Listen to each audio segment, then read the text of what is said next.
Hey guys, so we're into our next week of our gymnastics focus. This first day we're going to continue doing our holds.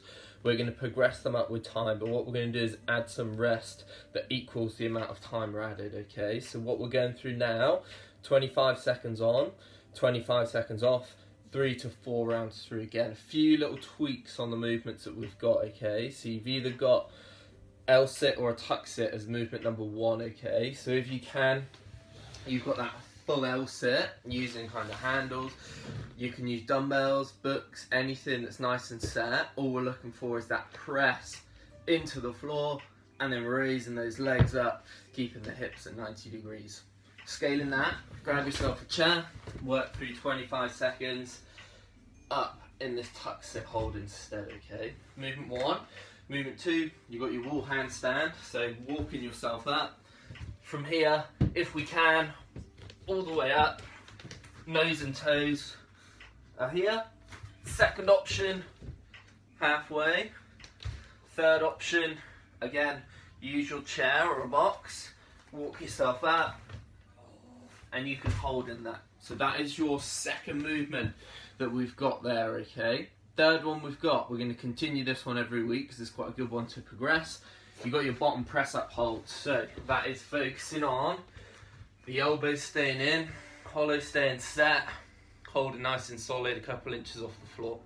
Scaling that, knees, exactly the same movement there, okay? Next one we've got, now 2 options here. If you've got a blanket or a towel long enough, you're going to do that row hold, so feet go on to the bottom or in the middle, kind of set. From here, pull the shoulder blades in, pull the towel or the blanket to your chest as hard as you can.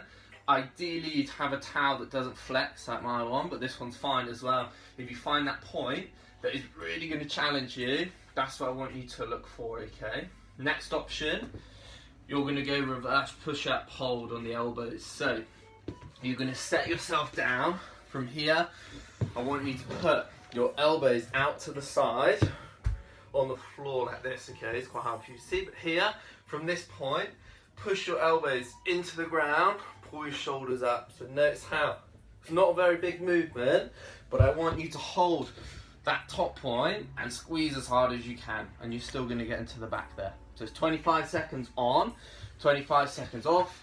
You do 4 rounds of that, okay? Finish off, if you've got time, you're going to do 42, 30, 18, 2 different movements. First one you got, grab an object, so it could be anything, like a shoe, kettlebell, book, anything you've been using.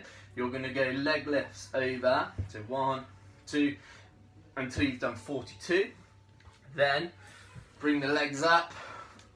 From here, you're just pulling the shoulders, tapping the foot there. So we're looking at that hollow position where we push the back in and we tap. And you'll do 42, go back, 30 leg lifts, 30 taps, 18, 18, and then you're done. So I want to try and get some core work in like that because it's really good for your capacity for kind of high rep toes to bar when we get back in the gym.